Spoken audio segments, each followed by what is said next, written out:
पवन जी, आप नांगल चौधरी क्षेत्र की बात कर रहे हैं। नांगल चौधरी क्षेत्र जो है पहले से ही काफ़ी पिछड़ा हुआ है और पिछड़ेपन का कलंक अक्सर लगता रहा है। मौजूदा सांसद जो रहे उन पर भी आरोप लगे कि वो इस इलाके में आए नहीं, उन्होंने देखा ही नहीं।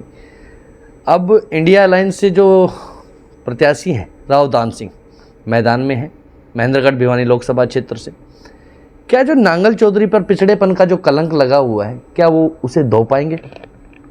देखिए, ये शब्द तो मैं नहीं कहूँगा ठीक है, पर ये कह सकते हैं पिछड़ापन तो है वहाँ। और मैं यही चाहूँगा कि ये पिछड़ेपन से अग्रणी कैसे होगा।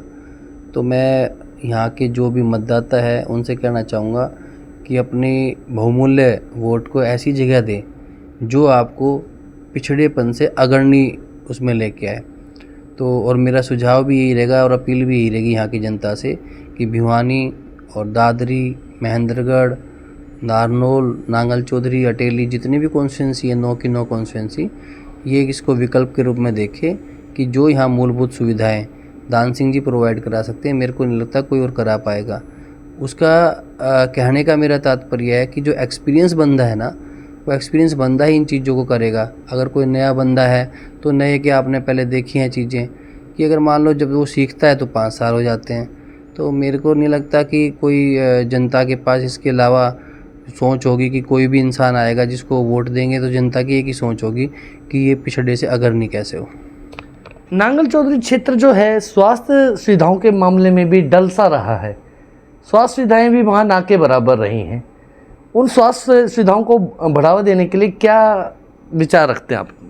देखिए, पब्लिक हेल्थ सेंटर तो जगह जगह खुले हुए हैं, पर क्योंकि आप जिस मुद्दे को लेके चल रहे हैं वो एक सामूहिक मुद्दा है और ये जब भी होगा जब प्रशासनिक सारी चीज़ें नांगल चौधरी को हेडक्वार्टर की तरह देखा जाए, वहाँ बनाई जाए, उस ब्लॉक को और ऊपर उठाया जाए।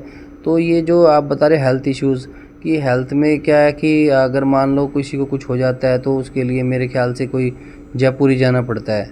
कोई ज़्यादा सी नारनौल में भी ऐसी कोई सुविधा नहीं है कि कोई थोड़ी बड़ी बीमारी हो जाए या थोड़ी परेशानी का सामना करना पड़े।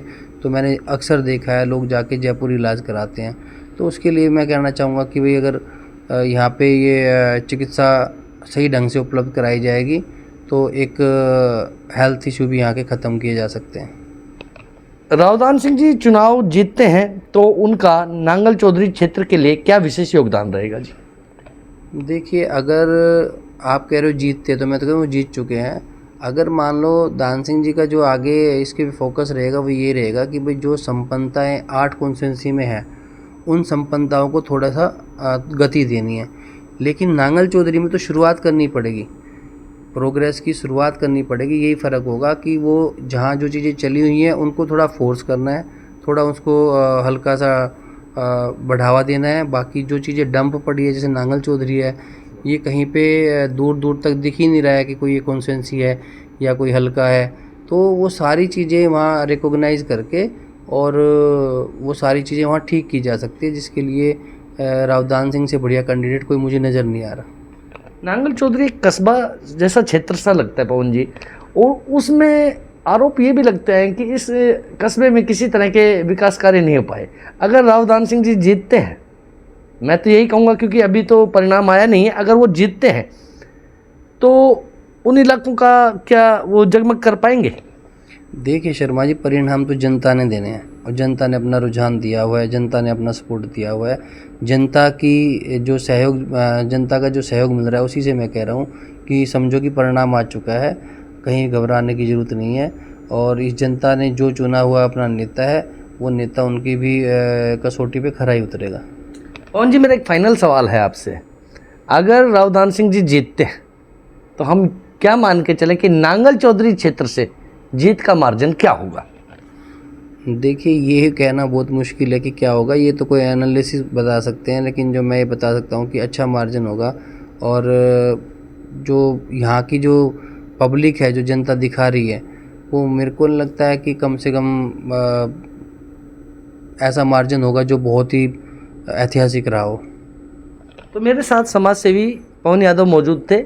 उन्होंने चुनाव को लेकर अपनी राय रखी और साथ ही वो एक अपील भी करना चाहेंगे जो कि मतदाताओं के लिए उनकी अपील होगी। तो हम उनसे उनकी अपील भी जानते हैं। पवन जी, एक अपील मेरी अपील यही है कि आप अपने नेता पे जिसको आप वोट करने जा रहे हो 25 तारीख को पूरा यकीन करो, क्योंकि यकीन करोगे तो वो निभाएंगे, ठीक है ना। अगर यकीन नहीं करोगे तो निभाएंगे क्या। तो जनता से ये अपील करूँगा कि अपने नेता का चुनाव करते समय उस पर अपना भरोसा बरकरार रखें, और भरोसा बरकरार रखेंगे और निभाएंगे भी।